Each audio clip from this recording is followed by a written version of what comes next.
శేషాద్రిపై సంతతి కొరకై అహోరాత్రములు తపస్సు చేసే వానర కేసరి కేసరి కుల సతి కడుపు పట్టగా జనించినాడొక అసమాన బలోద్ధతుడు సంయుతుడు అంజనాసుతుడు పవననందనుడు.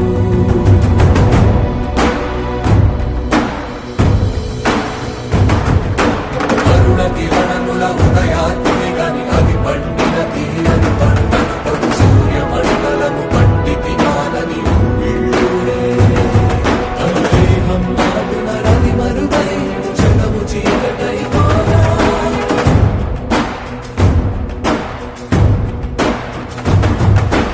అది అమరేంద్రుడు గమనించి తన ఐరావతమది ఓడించి ఆంజనేయుని సమీపించి తన వజ్రాయుధము విసరగా అది పవననందనుని హనుముని తాకా చిందిన రక్త బిందువే విద్యుద్వేగంతో ధరణి స్థలి